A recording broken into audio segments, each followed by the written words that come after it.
en við ætluðum að fá að tala eins við hana hún búin að halda úti núna hjálparsíður sem að kallast Hjálparhönd á Facebook og sem sagt bara svona Facebook-hópur sem fólk getur gengið í, en þar sem að fólki boðið að senda inn beiðnir annaðhvort undir að pósta því sjálft eða að senda henni og láta birta það nafnlaust.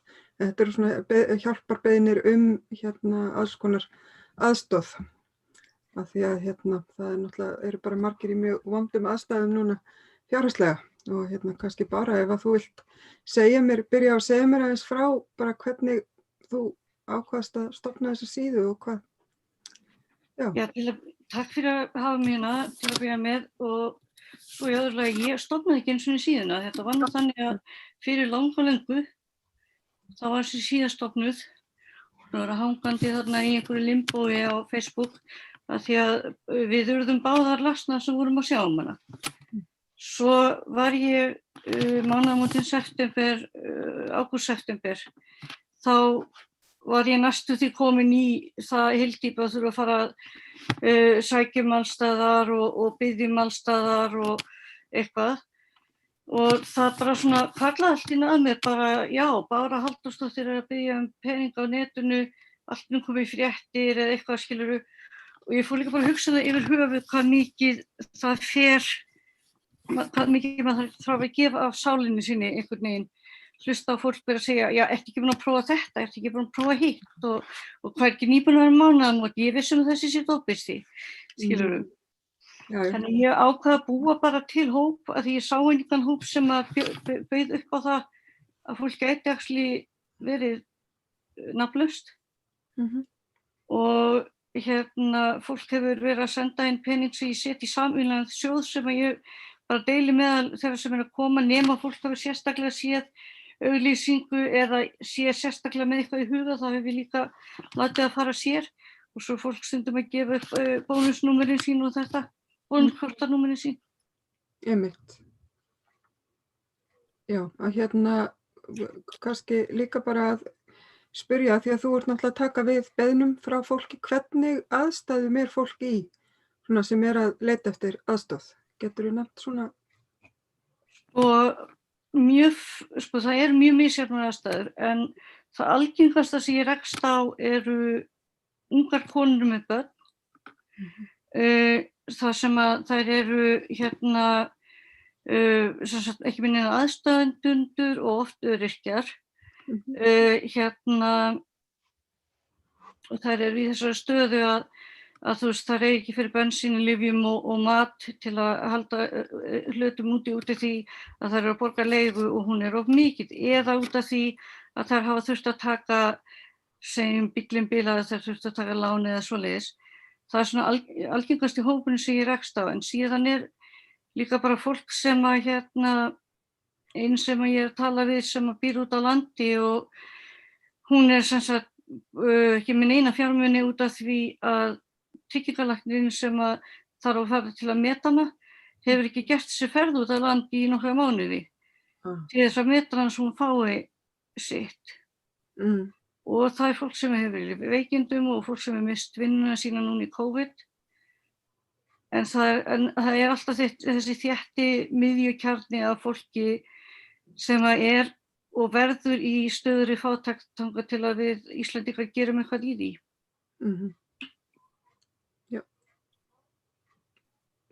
Má ég spyrja bara hvers vegna möguleikinn á nafnleynd svona mikilvæg þessum hópi?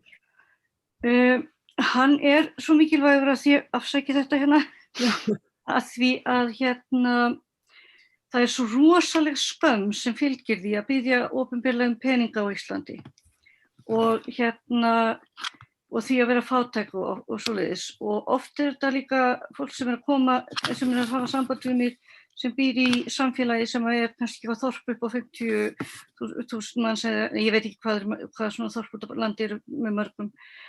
Og þú veist, þau bara fyrir sér litla þor ekki og já, þetta þessi endalausa skömm yfir að vera, þú veist, að þurfa einhvern veginn að sýna sig sem í þessum viðkvæma hóp.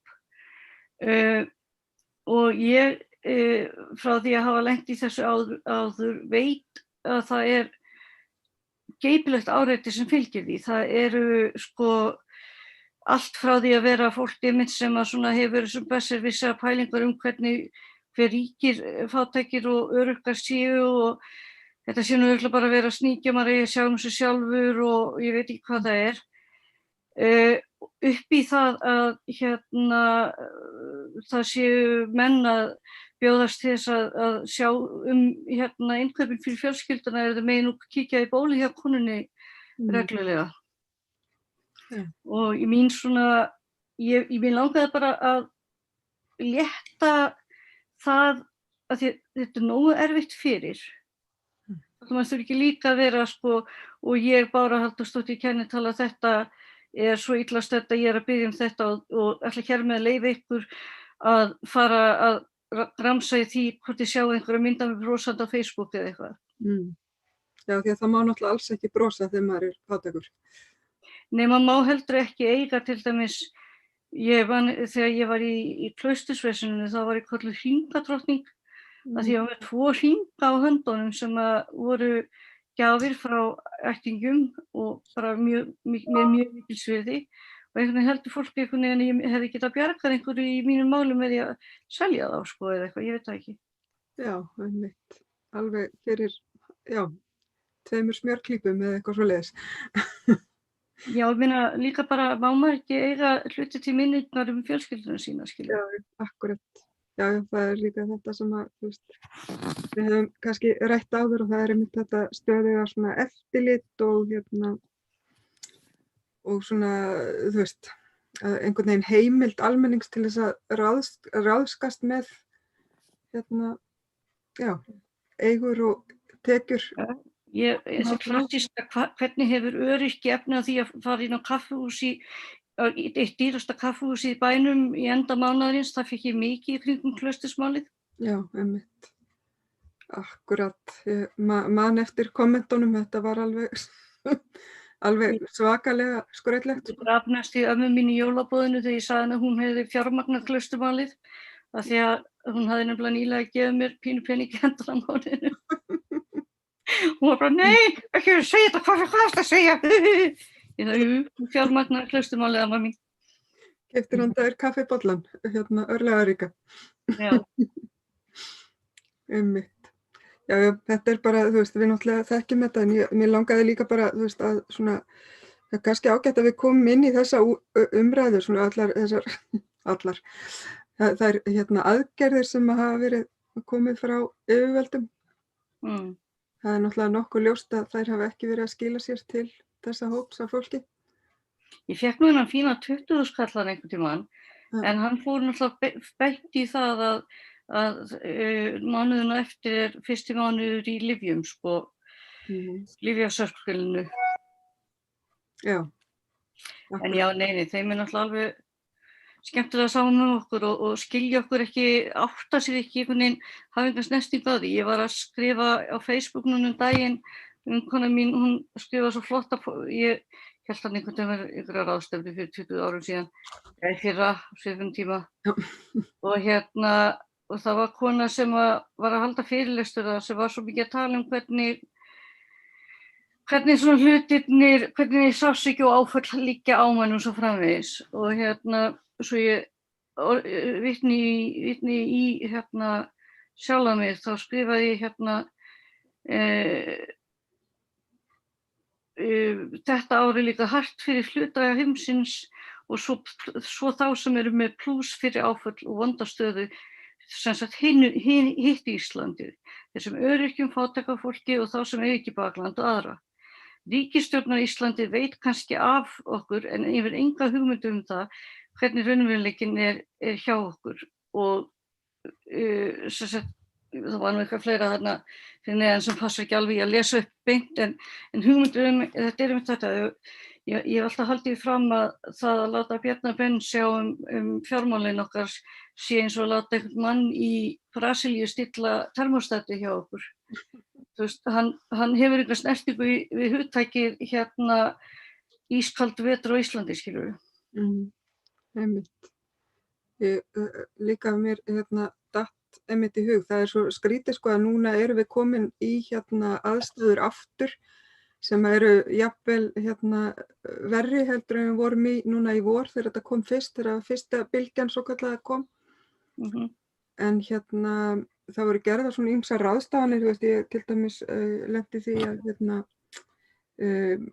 ég fæ umönnunarbætur með syni mínum og það var sér framlengt út af COVID. Já. Og en svo var því ekki framlengt nema fram í held í september eða eitthvað svoleiðis.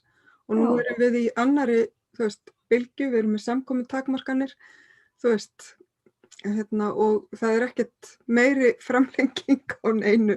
Þannig að maður svona, veit ekki alveg, eru stjórnvöld svolítið úr takti bara með eigin aðgerðir. Ég veit ekki alveg. Það er nákvæmlega eins og í það sem verið að ræða í Bandaríkjunum núna.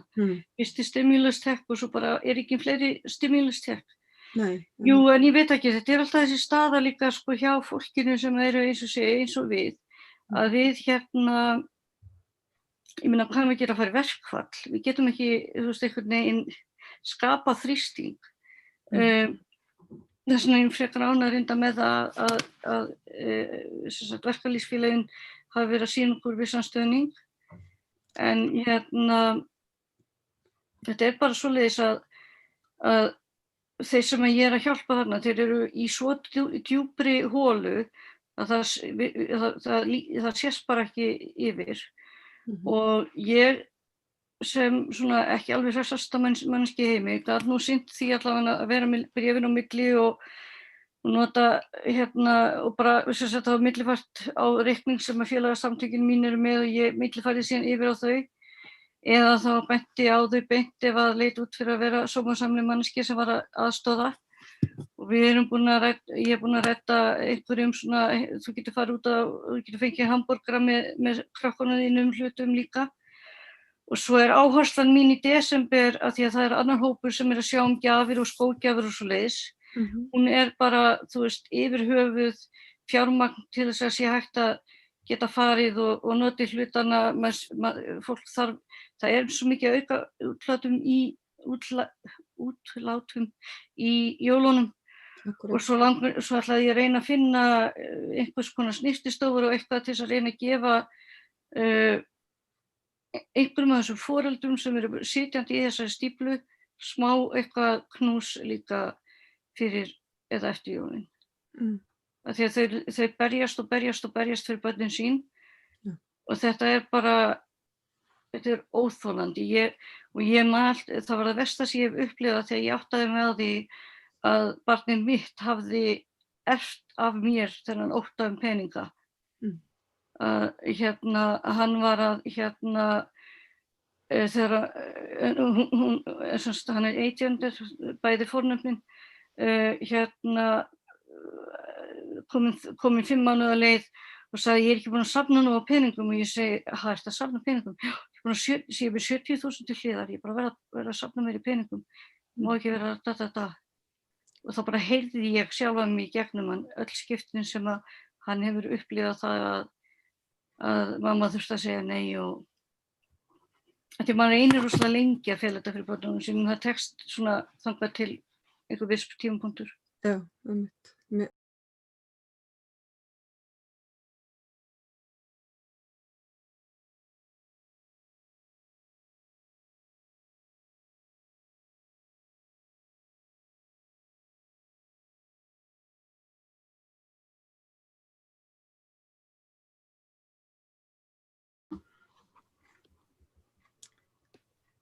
Já, góðan daginn og velkomin í Hina Reykjavík. Við erum Laufey Ólafsdóttir og Daníel Örn Árnason með henni Báru Halldórsdóttur.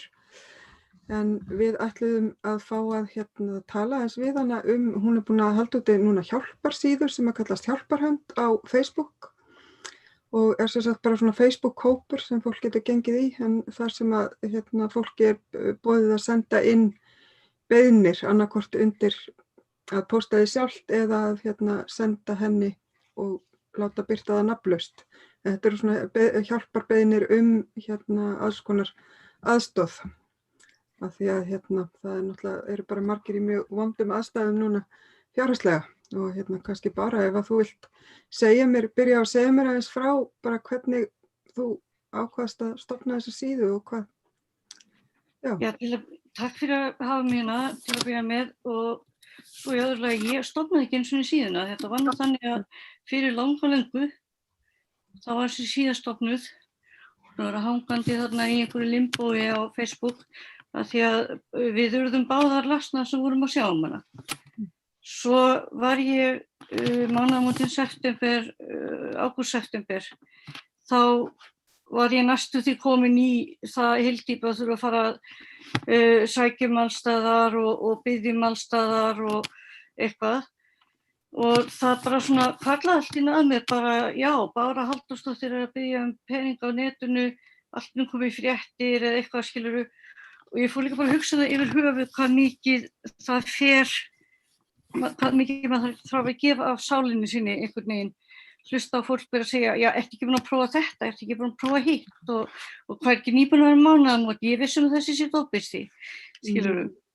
Þannig ég ákvað að búa bara til hóp að því ég sá einhvern hóp sem að bauð upp á það að fólk gæti actually verið nafnlaust.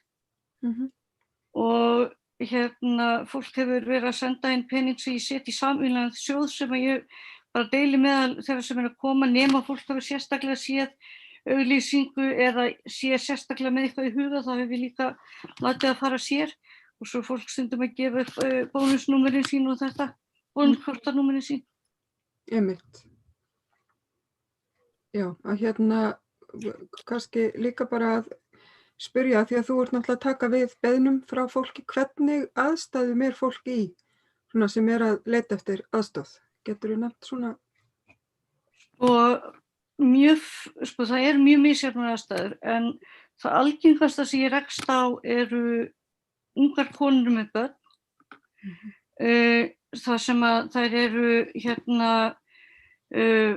ekki minni aðstæðendundur og oft öryrkjar.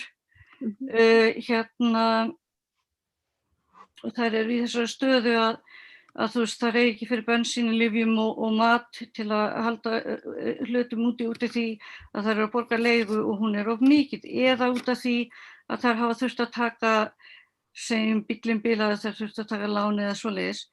Það er svona algengasti hópurinn sem ég rekst á, en síðan líka bara fólk sem að einn sem að ég tala við sem að býr út á landi og hún sem sagt ekki með neina fjármuni út af því að tryggingalæknirinn sem að þarf að fara til að meta hana hefur ekki gert þessi ferð út á landi í nokkra mánuði til þess að meta hana svo hún fái sitt. Og það fólk sem hefur verið í veikindum og fólk sem hefur mist vinnuna sína núna í COVID. En það alltaf þessi þétti miðjukjarni af fólki sem að og verður í stöðugri fátækt þangað til að við Íslendingar gerum eitthvað í því. Já. Má ég spyrja bara hvers vegna möguleikinn á nafnleynd svona mikilvæg þessum hópi? Hann svo mikilvægur að því afsæki þetta að því að það svo rosaleg skömm sem fylgir því að biðja opinberlega peninga á Íslandi og og því að vera fátæk og svoleiðis og oft þetta líka fólk sem að koma, sem að hafa samband við mig sem býr í samfélagi sem að kannski eitthvað þorp upp á 50.000 manns eða ég veit ekki hvað svona þorp út á landi með mörgum. Og þú veist, þau bara fyrir sér litla þora ekki og já, þetta þessi endalausa skömm yfir að vera, þú veist, að þurfa einhvern veginn að sýna sig sem í þessum viðkvæma hóp. Og ég, frá því að hafa lent í þessu áður, veit að það geypilegt áreiti sem fylgir því. Það eru allt frá því að vera fólk einmitt sem að svona hefur sem besservissar pælingar hvernig hver ríkir fátækir og öryrkjar séu og þetta sé nú örugglega bara að vera að sníkja, maður eigi að sjá sig sjálfur og ég veit ekki hvað það upp í það að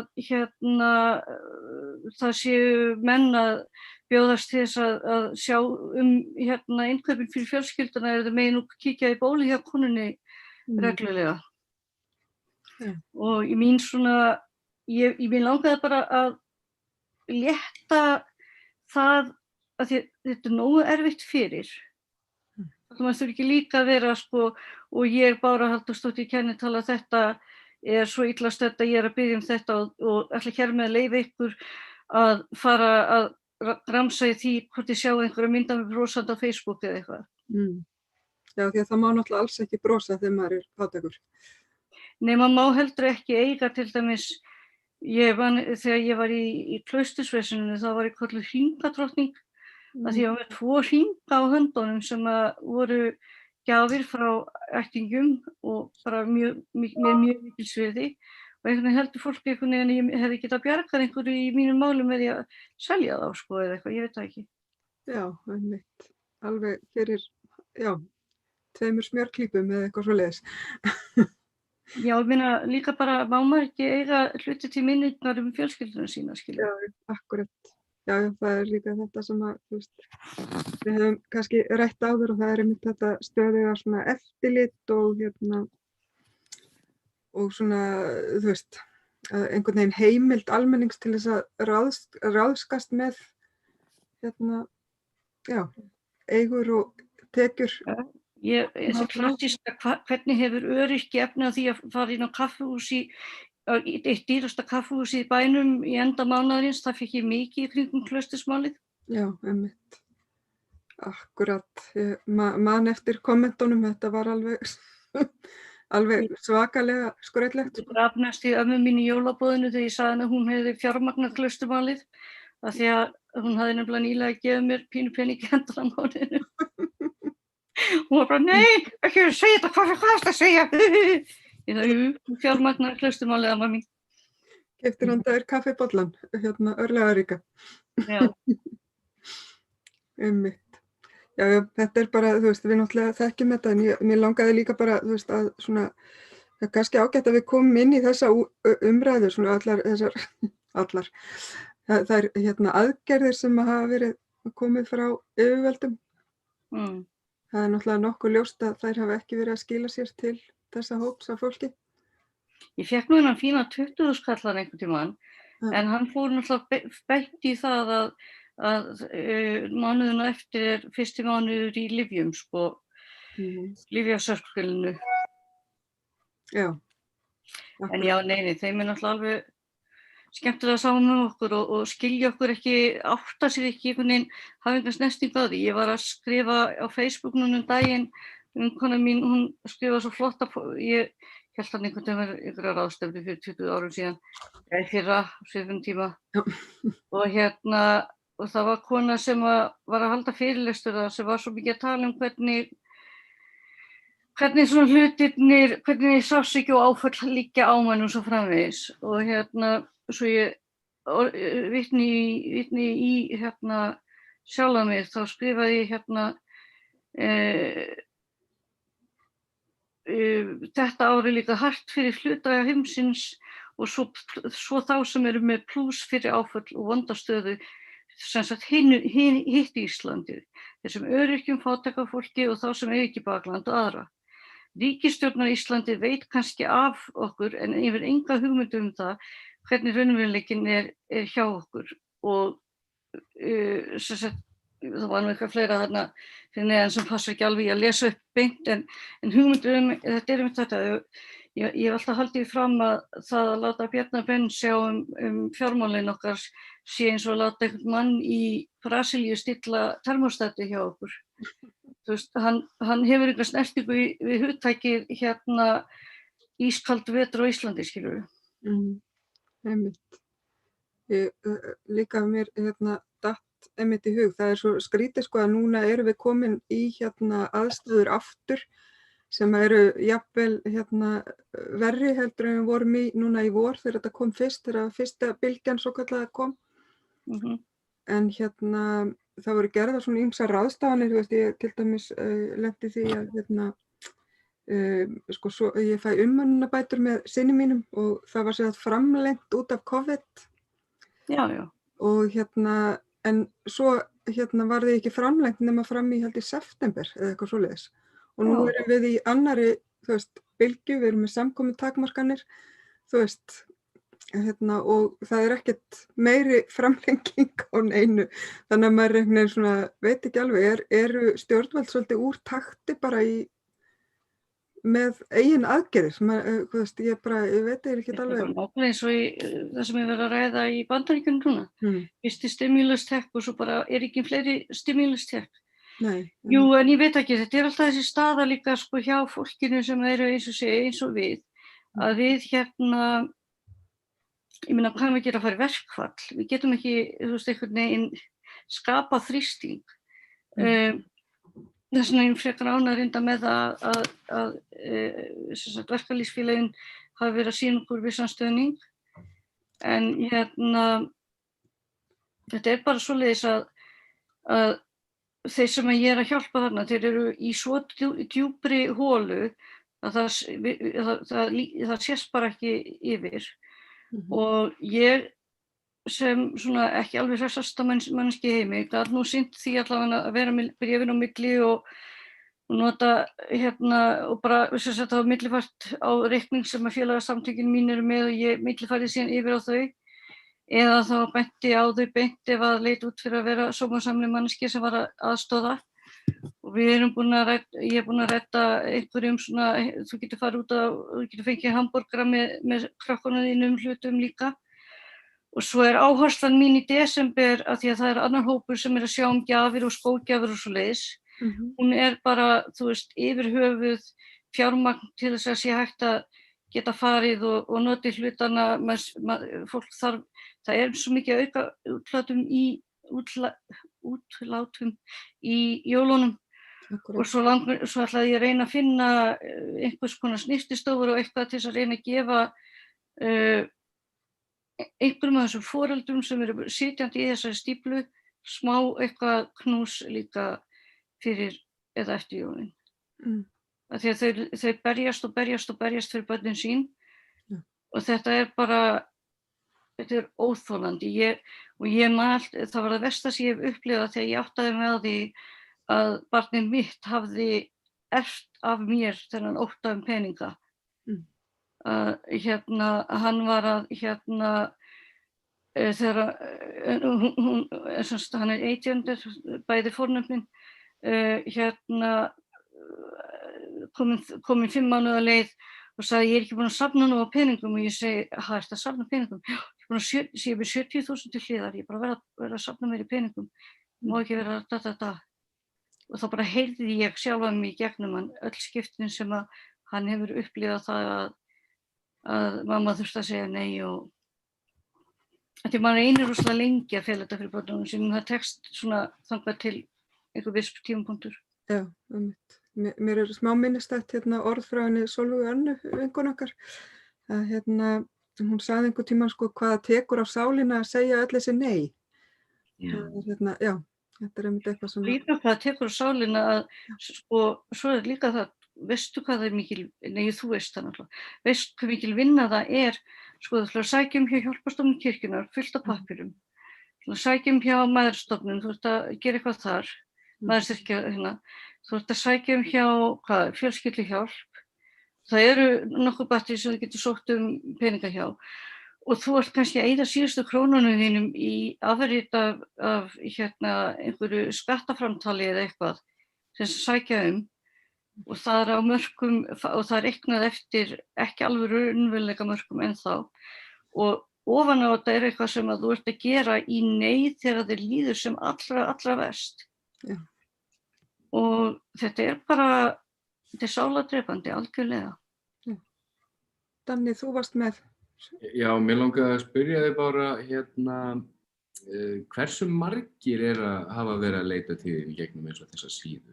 Sko, fastagestirnir núna eru orðnir 18. Fólk sem hefur komið inn bara svona einu sinni eru eitthvað 10, en ég hef líka ekkert verið að auglýsa síðan sérstaklega, en ég hef rétt náð að halda utan þessa einstaklinga, en að reyna að koma mér í fleiri styrki og ef einhver sér sér hægt þá bara endilega, hópurinn heitir Hjálparhönd og það bara reikningur sem ætti að leggja inn á, eða ef þið hafa ekki notað ferðagjöfin ykkar. Ég er búin að vera að senda þær áfram og þær eru mikið nýttar af fólki. Já. Og allar leiðbeiningar á síðunni. En já, það eru 18 fastir sem komu fyrst og eru áfram. En svo eru nokkrir sem koma alltaf inn aftur einn og einn. Það bætist alltaf við hverju mánuði, þannig ég veit alveg að ég einmitt sé fyrir mér að desember verði svolítið það verði mikið beðið aðstoð þá, en þá ég einmitt það heppin að hafa vera núna komin í sambönd við einstaklingar sem að ætla að sjá pakkarna og það dótari, en ég til dæmis með heilan lagur af fötum hérna og vissum hlutum sem ég sendi á fólkið mitt til að sýna því ef að það skildi vetraúlpur og fleira. Já. Og barnaföt og dúlleri. Já, einmitt, bara gott að vita. Við getum sett líka link með útsendingunni á síðunni. Svo langar mig að bæta við að Íslendingar eru gott fólk. Íslensk stjórnmál endurspegla það ekki. Af því að þegar ég er með þessi samtök í gangi, þá koma hérna með einstaklingar bara, heyrðu, það kom ein kona hingað. Heyrðu, ég ákvað bara að fara í Kringluna, í Smáralind. Ég keypti hérna 320.000 krónukort, eða hvort það var í Smáralindinni, og hérna 2 eða 3 í barnaloppinni gjafakort, og þú kemur svo bara til fólks sem vill það. Og þannig að ég einhvern veginn upplifi það alltaf einhvern veginn þannig að Íslendingar eru gott fólk, en ég skil ekki af hverju við erum ekki með þetta góða fólk í stjórnmálunum. Það einmitt hefur svolítið skort á Íslandi og sennilega á flestum stöðum í heiminum að fólk sem hefur raunverulega reynslu af neyð, hvernig sem hún birtist, séu að taka ákvarðanir fyrir heildina. Já. Líka áhugavert að það er talað það í til dæmis fötlunarfræðum og öðrum ekkert okkur án okkar, og ég held að það ætti líka standa til staðar í fátækramálum. Þú veist, fólk að pæla í því hvort það geti borgað leikskólagjöldin sín þennan mánuðinn og allt þetta. Já, mér finnst einmitt líka áhugavert með að það sé náttúrulega fólk út á landi vegna þess að það er svo illa einhvern veginn, það er í fyrsta lagi ekkert viðurkennt lágmark sem að einstaklingur má hafa í tekjur og má ekki fara undir, og þetta er rosalega misjafnt á milli sveitarfélaga. Þú veist, í sumum sveitarfélagum er þetta bara sorglega lágt. Ég held einmitt að eins og ef að fólk lendir á framfærslustyrk sveitarfélaga, þetta fer alveg niður í 120.000 eða eitthvað sem að fólk á síðan bara að lifa af út mánuðinn, og einmitt eins og þú sagðir þetta með tryggingalæknin sem hefur ekki sést í nokkra mánuði, þú veist, það er einhvern veginn bara stuðningskerfið okkar er svo götótt, sérstaklega þegar verið að tala fólk sem býr í öðrum sveitarfélögum. Það hefur til dæmis ekki aðgang líka að hjálparstofnun kirkjunnar, held ég, og svo náttúrulega Mæðrastyrksnefnd og fjölskylduhjálp eins gloppótt eins og það er hér líka. Það er svona fleiri hlutir í boði. Mér hefur í 2 tilfellum tekist að tengja konur út á landi við manneskjur sem eru ekki að fara að smetta á þeim, sem að fyrir þeirra hönd náðu þá að tengja innan það sem þær vissu af svona hjálparsystem hjá sér. Já. Og þegar áramótin koma þá ætlaði ég að reyna að setja upp kerfi þar sem að fólk geti ættleitt bónuskort hjá einhverjum. Þannig geti verið með bara einu sinni í mánuði eða einu sinni í viku, þá legg ég alltaf þetta inn á þetta bónuskort. Þannig að fólk geti verið að biðja í hópnum bara peninga fyrir bensíni eða öðru. Af því að það er svo margt sem að kemur upp einhvern veginn. Já, akkurat. Og við erum kannski líka, það er svona óvissu tímar líka. Svo við bætum því nú ekki ofan á. Já, þannig, en við reynum, það er bara náttúrulega gott að vita, þú veist, að við erum að reyna að hjálpa hvert öðru. Og ég allavega ég held að veit af þinni síðu, og svo er jólasveina hjálparkokkarnir hennar Hildar Odds. Svo er einn sem er skólabörn. Já, einmitt. Sem tengist því. Já, akkurat. Og ég man ekki eftir fleiri en ég ætlaði nú alltaf að búa til eitthvað skjal, sko. Já, akkurat. Ég held að væri náttúrulega bara mjög gott kannski að við hittumst aftur og kannski hafa fleiri sem að hafa staðið í þessari aðstoð og tala saman. Ég skrifaði mjög góða grein sem kom á Kvennablaðinu fyrir mörgum árum síðan. Fyrir Helvítis jól. Já. Og ágætis grunnkennsla í örvæntingu fátækra mæðra. Ég mæli með því ef að þið skilji ekki neitt í þessu. Og ef þið skilji eitthvað í þessu og vilji lesa það, að þið lesi hana. Já. Ég ætlaði upprunalega að skrifa hana nafnlausa og þess vegna stendur í miðjunni Lovísa í staðinn fyrir Bára. En síðan sannfærði ritstjórinn mig að hafa þetta bara nafnlaust, með nafni. Það tók mér 10 ár að þora að skrifa setja þessa grein út í loftið. Já. Og það 10 ár liðin síðan held ég að ég skrifaði hana. Og ég held að nánast allt í henni standist ennþá. Já, akkurat. Þetta náttúrulega sá tími sem að það reyndar ég einmitt búin að vera að lesa svona upplifanir frá fólki og það sem að fólk nefnir náttúrulega að það reyndar svona það bjarta við jólin að það hægt að leita sér aðstoðar. En það viðurkenndara. Já, það svona akkurat. En svo allt þetta sko það sem að allavega frá mínum fátækustu árum þá mitt manni að þó maður hefur fengið aðstoð fyrir sko jólunum þá var oft tíminn á milli sko jól og nýjárs eiginlega erfiðastur af því að það var svona sem að vantaði svolítið að dekka svona þetta, þessi tími sem að já, maður þarf að þrauka til áramóta. Já, og líka bara maður að fara í jólaboð og eitthvað og reyna að halda haus og það svo margt sem einhvern veginn svona samfélagið ætlast einhvern veginn til að maður geri líka. Já. Og þegar maður bæði veikur og fátækur. Já. Sko, ég hataði jólin í mörg ár, það bara orðin kannski 6 eða 7 ár síðan ég fór að lifa þau og njóta þeim þegar ég bara ákvað bara veistu. Jólin kom og fara, ef þau kom og fara án mín, þá bara komu þau fara án mín.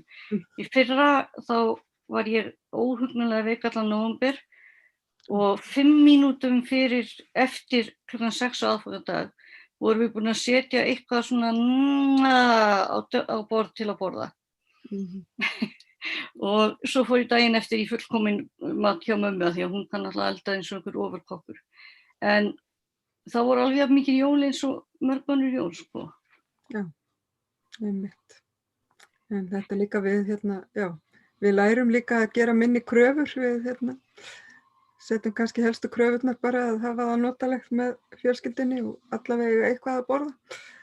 Það í raun og veru það sem að sko jólin samkvæmt Kristínu ættu þannig sé að snúast sko. Já. Og ég, eins og ég segi, bara svona í stutt sem er nokkuð skjóta inn, ef þú þekkir einhvern sem einn, eða líklegur til að vera einn, og jáfnvel þú þekkir hann ekki, þannig að hafa samband, hentum póskort inn lúguna hjá honum, hvað svo sem þú gera, brostu til þeirra sem þeir finnst líta út eins og þeir séu með allt að hrynja á öxlunum á sér. Þannig að það getur verið brosið sem bjargar deginum. Við þurfum svo innilega að muna það að við erum öll, svona saman í þessu. Já, akkurat. Ég held að við kannski höfum þetta ekki lengra sinni en mér finnst þetta alveg frábær loka orð. Nema Danni hafi einhverju við að bæta. Nei, heyrðu, þá bara Bára Halldórsdóttir, ég þakka þér alveg innilega fyrir komuna.